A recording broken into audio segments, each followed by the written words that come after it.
Bonjour, je vais corriger l'exercice 12 du TD18. Alors cet exercice est de difficulté de moyen à difficile, je l'évalue ainsi. On étudie un moteur à entrefer plan, donc c'est un moteur, c'est un type de moteur que vous pouvez rencontrer, qui est très plat et que vous pouvez rencontrer dans des montres de four par exemple, vous savez, c'est enfin, d'époque, hein, aujourd'hui tout ça c'est électronique, mais à l'époque vous aviez ce genre de petits moteurs qui sont très peu encombrants et ils fonctionnent avec une tension continue. Donc il est vraiment intéressant parce que vous avez déjà écrit bon nombre de résultats qu'on va démontrer dans cet exercice-là. Donc le principe de ce moteur vous avez un petit schéma simplifié. Vous avez comme une roue de vélo, hein, et vous vous arrangez au début de l'exercice en tout cas pour qu'il n'y ait qu'un seul rayon dans lequel passe un courant. Donc, vous vous débrouillez pour que il y ait un contacteur qui fait que quand le rayon il quitte le contacteur, bah, c'est le rayon suivant qui prend le relais. Il y a un couple qui va s'exercer à cause des forces de la place sur le rotor. Et en parallèle va s'exercer ce que vous avez appelé en sciences industrielles la force contre-électromotrice. Peut-être que vous avez déjà entendu parler de ce terme-là. On va démontrer tout ça dans cet exercice. Donc la difficulté dans cet exercice, c'est comme dans l'exercice 11 ou l'exercice sous la roue de Barlow, c'est le calcul du moment des forces de la place par rapport au point. C'est un petit peu délicat, donc il y a un petit peu de calcul, et il ne faut pas se tromper. Euh, et une autre difficulté, ça va être de calculer le flux du champ magnétique sur un circuit en fait qui change de forme. Lorsque le rayon il se déplace, et ben la surface embrassée par le champ magnétique, c'est elle qui change. Le champ magnétique lui ne change pas. Donc elle est là la difficulté dans cet exercice. Alors commençons la résolution. Voilà. Exercice 12 PD 18.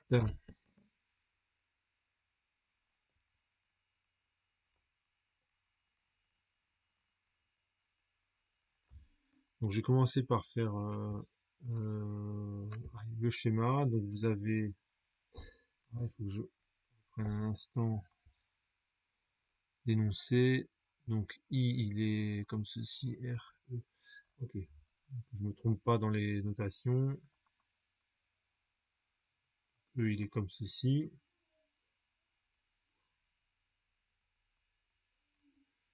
Ici vous avez une résistance dans le circuit. Vous avez une intensité qui se dirige, qui est orientée comme ceci.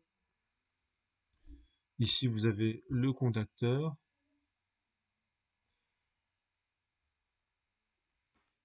Je vais jusqu'au centre de la roue, enfin du rotor, exactement. Le rotor, et ici vous avez un rayon de la roue.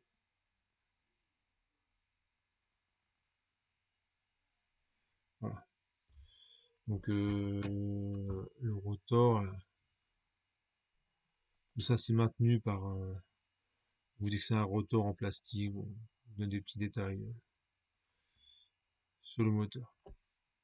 Donc en bleu c'est la partie conductrice dans laquelle circule le courant. On va s'intéresser à l'équation électrique.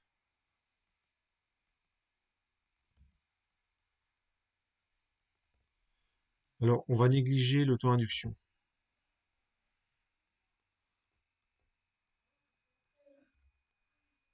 On néglige l'auto-induction.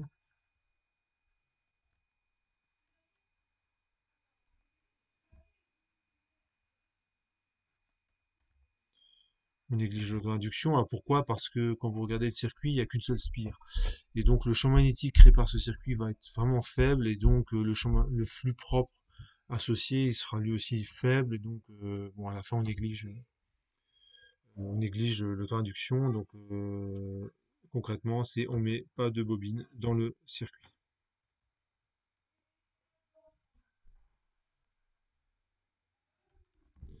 Alors, le montage est le suivant. Vous avez le champ, l'alimentation de votre moteur, la résistance, l'intensité qui est comme ceci, et vous avez une force électromotrice, E, qui vaut moins D2φ sur D2T. Et donc le flux, c'est le flux qui est dans tout ce circuit. Dans tout ce circuit-là. Le champ magnétique, il est, je pense, oui, il est vers vous.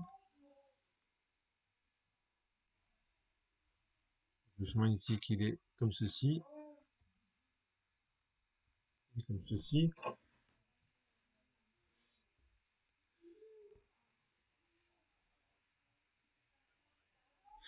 Donc le flux du champ magnétique est comme ceci. Et oméga, c'est la vitesse angulaire de rotation du rotor.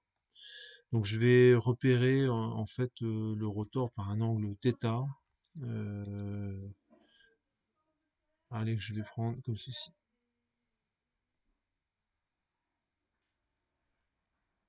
Voilà. Donc en fait, si vous regardez, oméga c'est θ point. D'accord, donc θ ça va être juste un intermédiaire dans mes calculs. Et le flux, en fait, je vais le partager en deux. Je vais le partager en deux parce que ce que je constate, c'est que c'est la partie du circuit qui part du point haut là, qui fait ça, qui descend et qui va jusque là, elle est, c'est toujours la même, elle bouge pas. Donc la contribution du flux, la contribution du flux de cette partie-là, ça va donner une contribution constante, et quand je vais dériver par rapport au temps, ça va faire 0. Donc ce qui m'intéresse, moi, c'est la contribution là où j'assure, voilà, cette partie-là. Ah, par contre, cette partie, elle varie parce que la roue, elle tourne. Et l'air de ce truc-là est facile à calculer, hein. Bon, l'air d'un disque, c'est pi r carré, donc une portion de disque θ, c'est une règle de 3, hein, c'est pi r carré. Je crois que c'est A, le rayon de disque. Ça, j'ai pas noté. Où est cette information? De rayon A, c'est ça, hein, je me suis pas trompé. Donc c'est de rayon, donc c'est pi à carré, l'aire de tout le disque, et donc si je prends qu'une portion θ, on fait une règle de 3, c'est pi à carré fois θ sur 2pi. Donc tout calcul fait. Le flux, c'est une constante, hein, c'est la portion qui est assurée comme ceci, plus la portion qui est assurée comme ceci, et cette contribution, c'est pi à carré θ sur 2pi. Hein, c'est une bête règle de 3, et tout ça, c'est fois le champ magnétique. Alors, il est bien compté positivement parce que si j'applique la règle de la main droite, je vois que le pouce, hein, je mets les 4 doigts de la main dans le sens du circuit électrique et je constate que le pouce, il est dans le même sens que le champ magnétique. Donc, je peux représenter, ça c'est l'ongle du pouce, ça c'est le pouce, ça c'est les 4 doigts de la main. Ouais, c'est pas très bien représenté. Donc, ça c'est le pouce.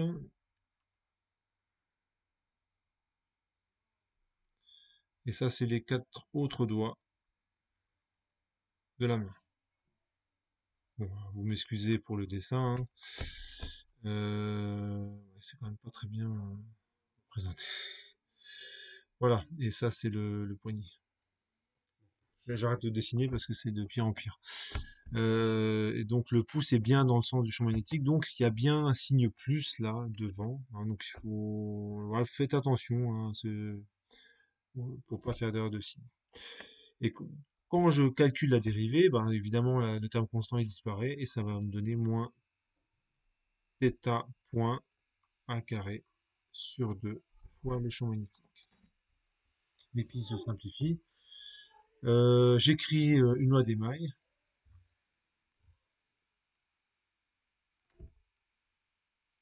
et j'obtiendrai ainsi, je vais obtenir ainsi l'équation électrique. Alors je fais E, alors si I est comme ça, RI est comme ceci, donc ça fait E moins RI,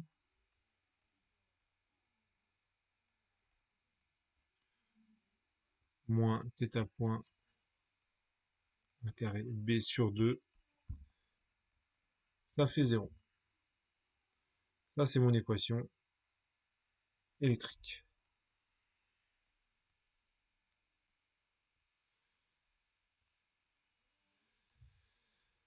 Je passe à l'équation mécanique, alors je regarde juste les questions posées, l'équation électrique, moment des forces de la place. C'est ce que j'allais faire. Alors je redessine un rayon. Donc ici vous avez le point O. Vous avez le rayon, alors je vais appeler l'autre extrémité le point A.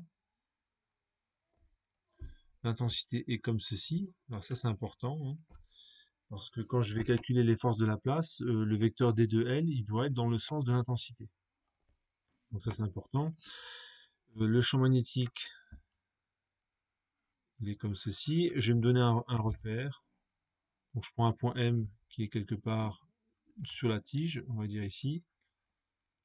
Ça je vais l'appeler U de R, U de θ et U de Z, il est comme ceci.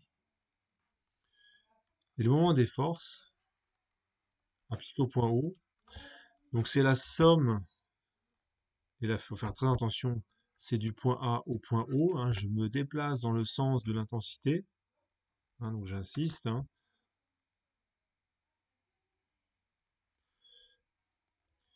Donc de A jusqu'à O, de OM, voilà, oui je peux l'écrire comme ça, donc c'est OM vectoriel, la force de la place, donc c'est I et de L vectoriel B. Donc là, on voit qu'il y a un petit peu de calcul à faire, et ici, c'est un moment élémentaire.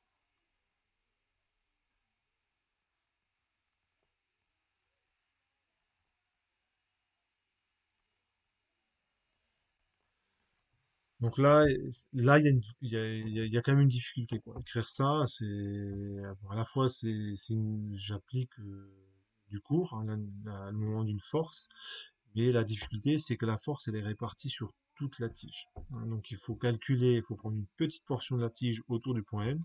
Je calcule le moment élémentaire, et ensuite, je somme les moments élémentaires. Donc l'intégrale, c'est bien devant, hein. Elle englobe l'ensemble de l'expression. Je détaille maintenant mon calcul.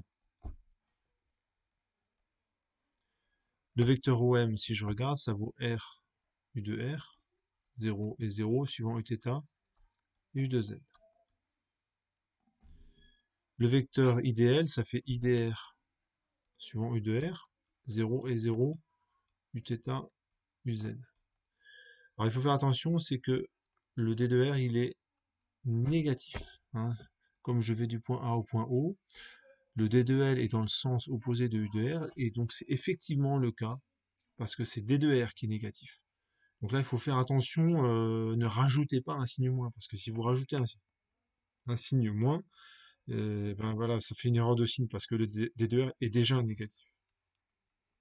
Le champ magnétique n'a qu'une composante suivant Z.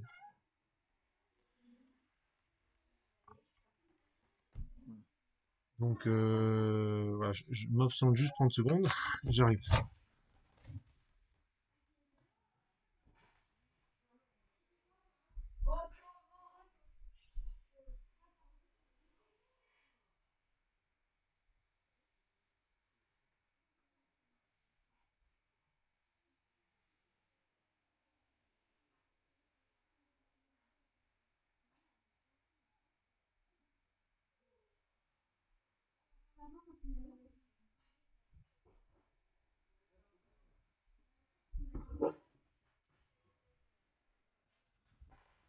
Excusez-moi pour la petite interruption. Alors, je continue mon calcul. Alors, ce calcul-là, je l'ai déjà fait pour la route Barlow, pour l'exercice 11, et où vous avez un pendule tige dans laquelle circule un courant dans un champ magnétique. Je l'ai déjà fait, ce calcul-là, dans d'autres exercices. Donc, le moment par rapport au point O, c'est l'intégrale de A à O. Alors, pour simplifier, je ne vais plus noter les UR, Uθ, UZ. C'est juste une histoire d'alléger un petit peu les notations. Je pense qu'il n'y a aucune ambiguïté. Et je vais tout de suite calculer ce produit vectoriel.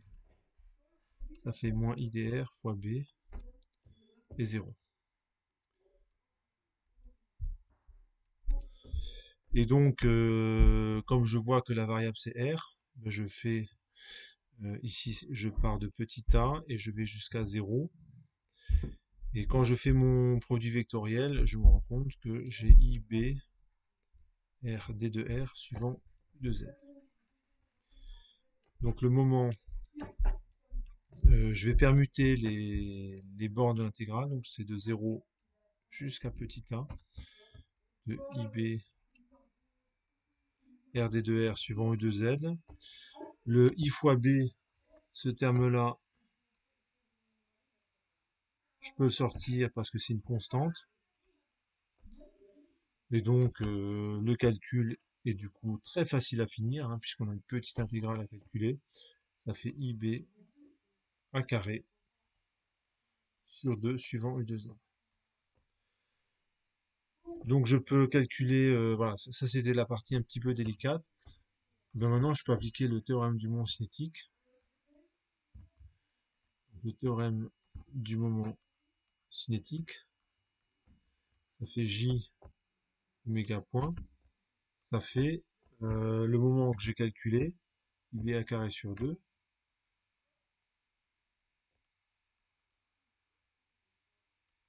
Alors ici,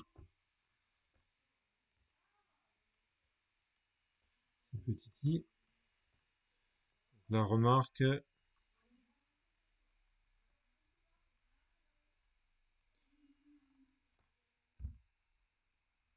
j'ai... Alors cette erreur, je la fais souvent, je sais pas pourquoi. Je confonds dans ce genre d'exercice petit i et grand i. Donc c'est une question d'habitude. C'est vrai que j'ai l'habitude de noter la force de la place avec un grand i. Mais en fait, c'était petit i.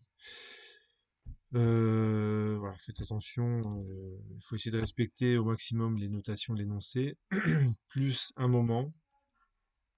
Alors le moment, on vous dit que le rotor fournit un dispositif extérieur. Il fournit un couple constant. Donc, comme il fournit un couple constant, du point de vue du moteur, ça veut dire que c'est un couple résistant. Hein, donc, l'utilisateur, pour lui, c'est un couple moteur, hein, puisqu'il va bénéficier du couple du moteur, mais du point de vue du moteur, c'est le moteur qui perd de l'énergie, qu'il a fourni au milieu extérieur, à l'utilisateur. Donc ça donne ceci, sauf erreur, et ça c'est mon équation mécanique. Alors, on a un couple constant, mécanique du rotor, on déduit l'équation, on fait apparaître un temps caractéristique, oméga L, et on doit résoudre aussi l'équation différentielle, etc. Donc là, il y a un petit peu de calcul à faire. C'est la question 3, sauf erreur.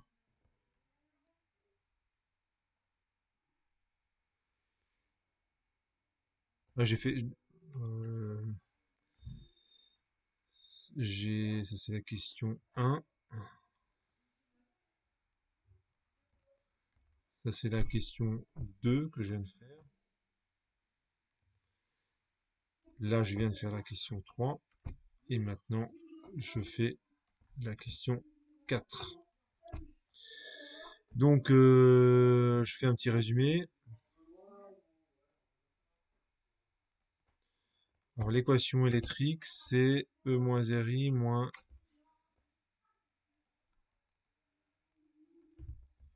θ point BA A carré sur 2 égale à 0. Je vérifie qu'il n'y a pas d'erreur. Ouais, c'est ça. Et l'équation mécanique, bon, je vais recopier les juste au-dessus. G oméga point égale IBA carré sur 2 moins gamma.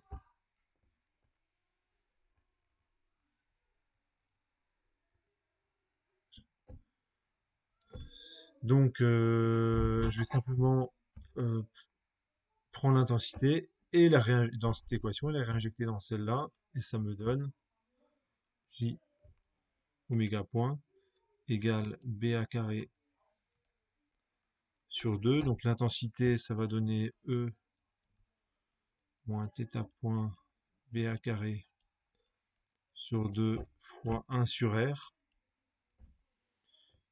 moins gamma. Donc je vérifie qu'il n'y a pas d'erreur. Voilà, c'est ça. θ point, c'est oméga. Ça, on peut... Donc ça me donne J oméga point égale... je vais tout de suite le passer de l'autre côté de l'égalité, plus, alors, B carré à puissance 4 sur 4R oméga,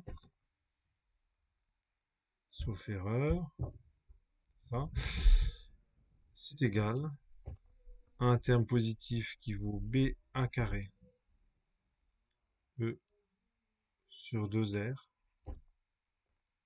gamma. Voilà.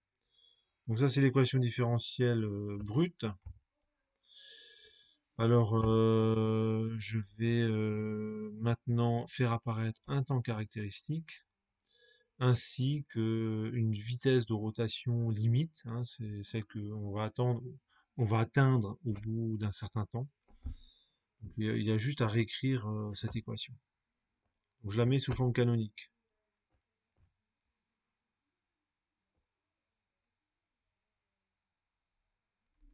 Forme canonique, oméga point égale.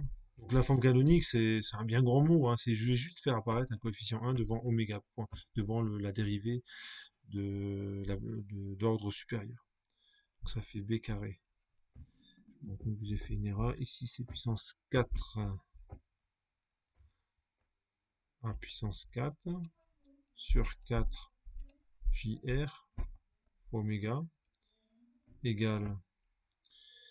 Alors je vais essayer de ne pas faire d'erreur. Donc ça fait... il va me rester b a carré au dénominateur, grand E au numérateur. Il y a un 2 qui sort également. Ainsi que J. Non, excusez-moi, là je fais n'importe quoi. Excusez-moi, c'est tout simplement BA carré E sur 2 J R moins gamma sur J. Et ce truc-là, c'est 1 sur taux. Hein, je posais que c'est 1 sur taux, et taux est bien homogène à un temps. Hein, sinon, ça ne colle pas avec l'équation différentielle, hein, avec le oméga point qui est devant. Et ce terme-là, je vais dire que c'est oméga L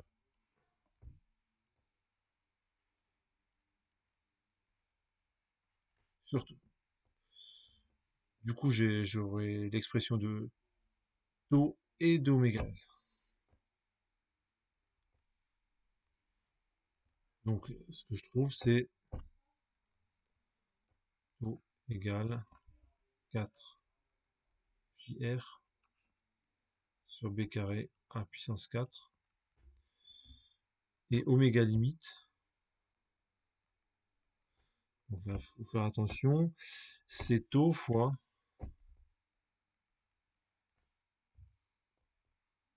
BA carré E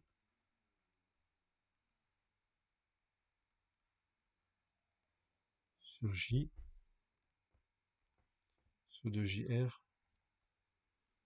moins gamma sur J.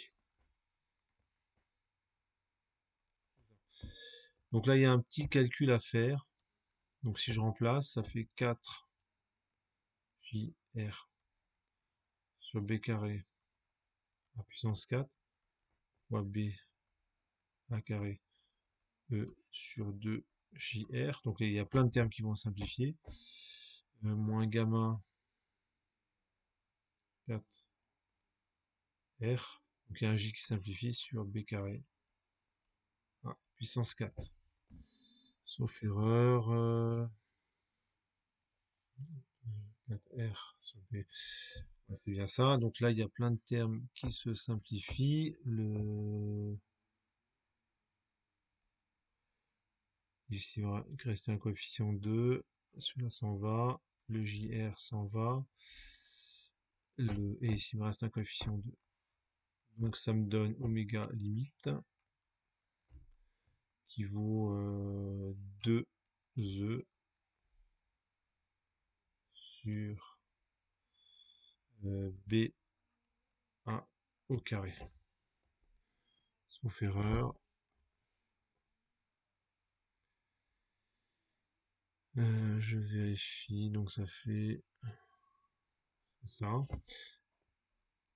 Moins gamma 4R sur B carré à puissance 4.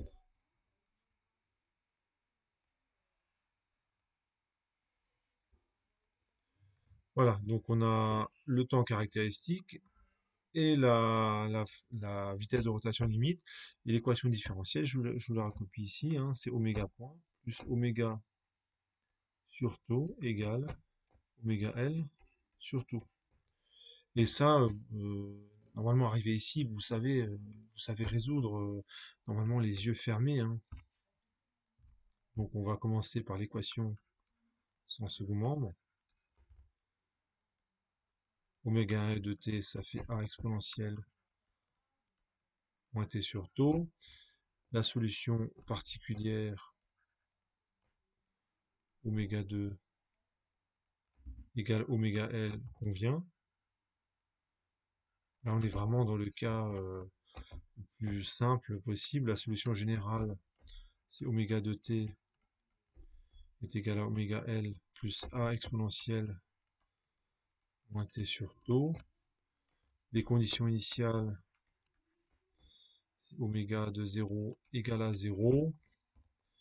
C'est aussi égal à oméga L plus a exponentielle de 0. Et donc on trouve que a, ça vaut moins oméga L. Et finalement, oméga de t, c'est oméga L 1 moins exponentielle moins t sur taux. Voilà, donc on peut tracer rapidement la courbe. Oméga, le temps, on gradue les axes. Ici, je mets taux. Là, je mets oméga L. Asymptote infinie. La tangente à l'origine. Donc taux, je le reporte ici, hein, sur l'asymptote infinie.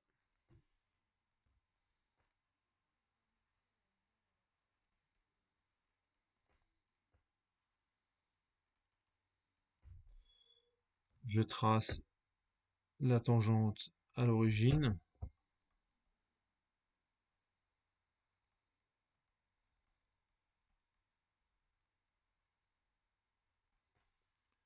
Et puis je peux tracer la courbe. Donc normalement, voilà, ça c'est vraiment le truc que vous devez savoir faire les yeux fermés. Donc au bout de quelques taux, c'est pas très bien tracé, mais au bout de quelques taux, ben, on a atteint la vitesse de rotation limite du moteur. Hein, finalement, c'est à peu près c'est ce à quoi on s'attendait. Hein. Quand on allume un moteur, il met un certain temps avant d'atteindre son régime permanent.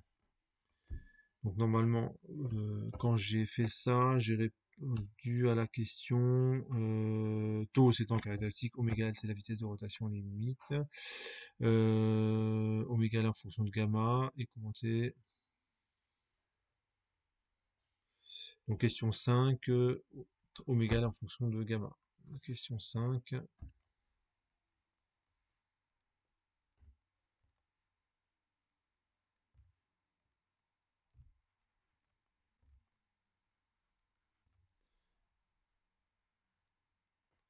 oméga L en fonction de gamma. Alors, je vais reprendre l'expression, elle est là. Oméga L, c'est 2E sur BA carré.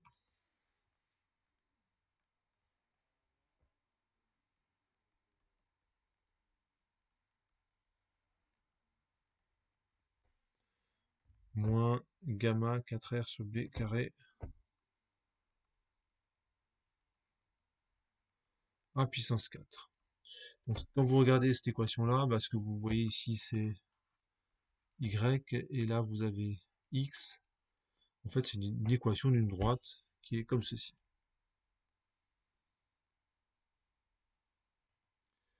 Ici, vous avez 2E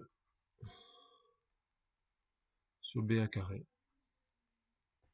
En fait, si votre moteur tourne à vite, c'est à cette vitesse qu'il va tourner. Et ce qui se passe, et ça aussi, c'est un résultat qu'on peut, plus vous allez solliciter votre moteur, et moins il va tourner vite. Hein, donc ça, c'est pas un scoop, hein. Vous le savez bien, hein, quand vous sollicitez un moteur, que vous lui demandez plus de couple, eh ben il a tendance à ralentir, il peine un peu en fait. Donc la façon, on pourrait rédiger ça en une phrase, hein. Euh, Lorsqu'on sollicite le moteur,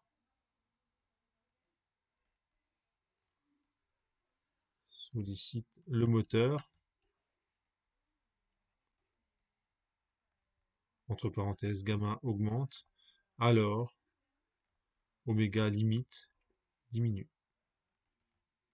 Il tourne moins vite. Tout simplement. Là aussi, on vient de démontrer un résultat. C'est quand même démontré, mais on n'est pas du tout étonné de ce type de graphe. Euh, L'intensité en régime permanent de rotation. Donc là, la question 6, il faut que je reprenne l'équation en régime permanent. Θ point est constant, donc je vais réutiliser l'équation que j'ai dû recopier ici. Je vais utiliser cette équation.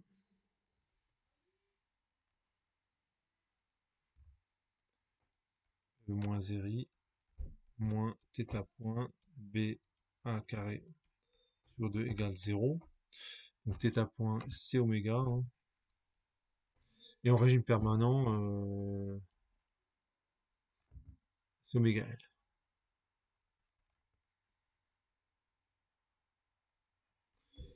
Donc ça nous donne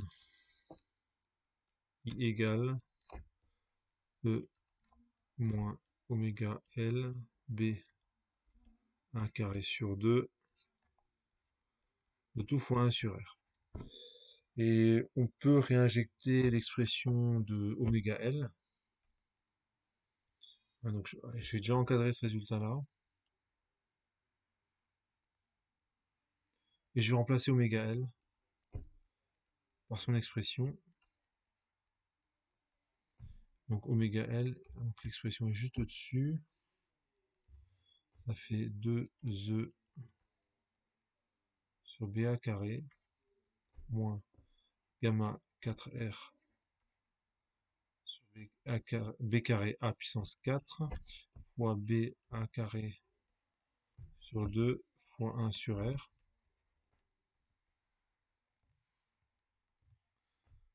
Et normalement, ça devrait bien se simplifier parce que regardez, le BA carré sur 2 et le E disparaît. Et donc dans le courant, il va rester que gamma. Le R, il va se simplifier. Le BA carré, il reste 2 gamma. Donc je vais essayer de ne pas faire d'erreur de calcul.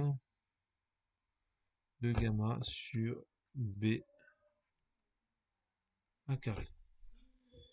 Et ça, c'est le courant en régime permanent, hein. Il s'appelle IPE.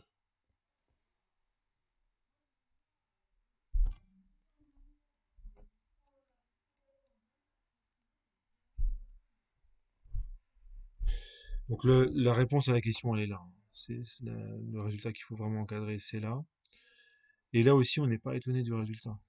Ce que vous dit cette formule-là, c'est que tant que vous sollicitez pas votre moteur, bah, il consomme rien.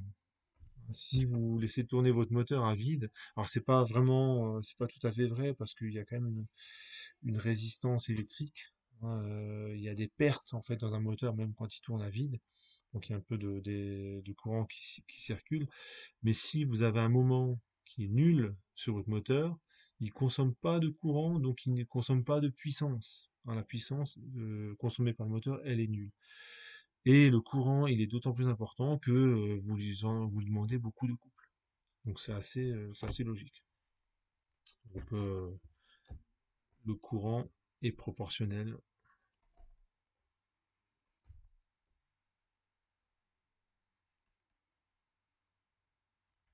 couple gamma,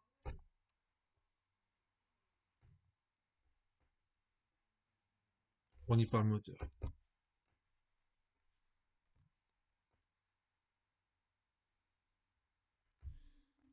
Voilà. Donc pour la question 7, on vous demande un bilan de puissance.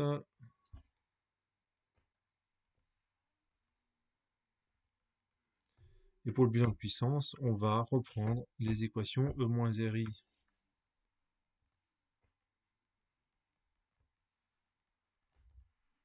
moins oméga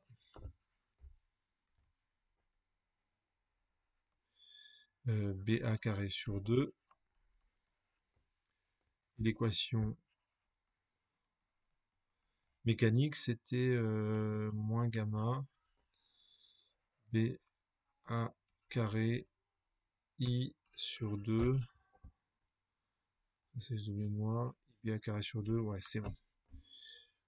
Donc ça, c'est mes deux équations. Et pour le bilan de puissance, ce que je fais, c'est que je multiplie cette équation par I.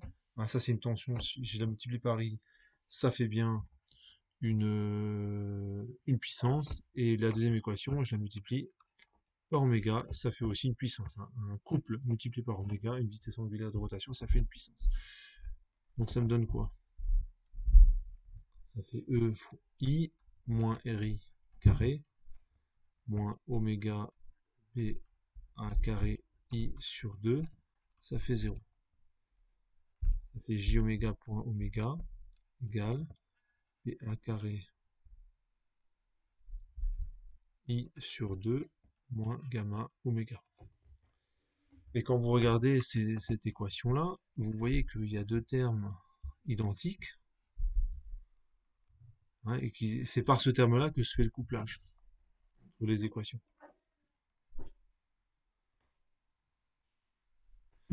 Et ce que je vais faire, c'est que je vais isoler ce terme dans une équation et les réinjecter dans l'autre. Donc ça donne ceci.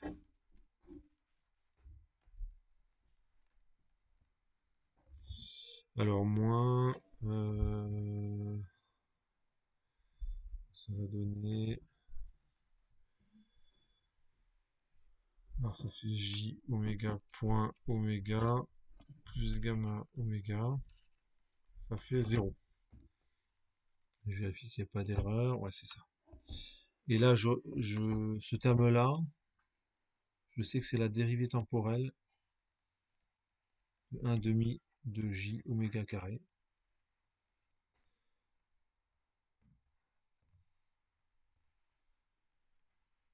Donc ça donne EI égale RI carré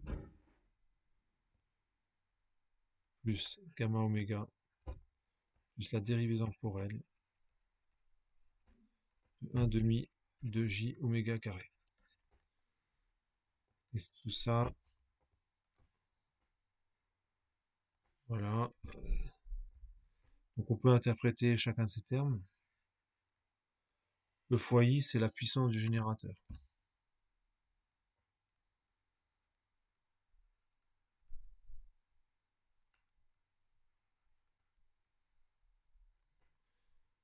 RI carré, c'est la puissance dissipée par effet Joule qui est inévitable à partir du moment où vous avez une résistance dans votre circuit. Ça, c'est la puissance utile, gamma oméga. Hein, c'est pour ça que vous utilisez le moteur. Hein, vous voulez de la puissance motrice que vous voulez, hein, pour faire quelque chose. Et ça, c'est la variation temporelle de l'énergie cinétique de rotation. C'est-à-dire que votre moteur, en fait, il stocke momentanément de l'énergie cinétique de rotation parce qu'il a de l'inertie. C'est ce terme-là, c'est l'énergie cinétique de rotation. Donc de toute l'énergie que vous donnez à votre moteur, ben, il y en a une partie qui est perdue par effet Joule, ça chauffe, une partie qui est utile, et une partie qui est juste stockée, hein, sous forme d'énergie cinétique de rotation. Donc ça peut être bien utile lorsque votre moteur, tout d'un coup, il a besoin de donner pendant un très court instant beaucoup de puissance. Donc le fait qu'il ait de l'inertie, en général, ça arrange les choses. La dernière question, le fait qu'on mette N rayons, euh, euh, bon, cette dernière question, elle est pas la plus intéressante, hein. Je pense qu'on a quand même fait le tour de ce moteur-là. Lorsque vous mettez tous les rayons, en fait, vous allez multiplier par n le courant. C'est-à-dire que tout ce que j'ai fait là, il y a n fois plus de couples, parce qu'il y a n rayons qui participent, et le courant, que je dise pas de bêtises, il devrait être n fois plus important. Il va se répartir. Non, pas forcément, pas forcément. Il va se répartir sur. Il va se diviser en n dans chacun des rayons. Donc le couple, en fait, non, excusez-moi, ce sera exactement le même. Ce sera exactement le même. Par contre, pour des raisons d'équilibre de votre moteur, vaut mieux qu'il y ait beaucoup de rayons qui participent à la rotation, plutôt qu'un seul rayon. Donc, bon, je vous laisse méditer cette dernière question. Donc, ouais, je peux mettre quelques indications pour cette dernière question.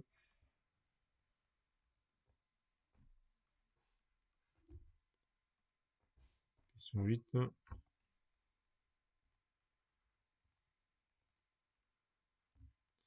Donc, je mets a priori, gamma O est le même.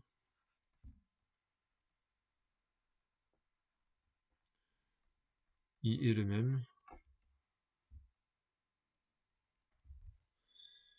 En fait, on fait quasiment les mêmes calculs, hein. Pourquoi? Bah, parce que le courant, en fait, il se divise en n, où n est le nombre de rayons.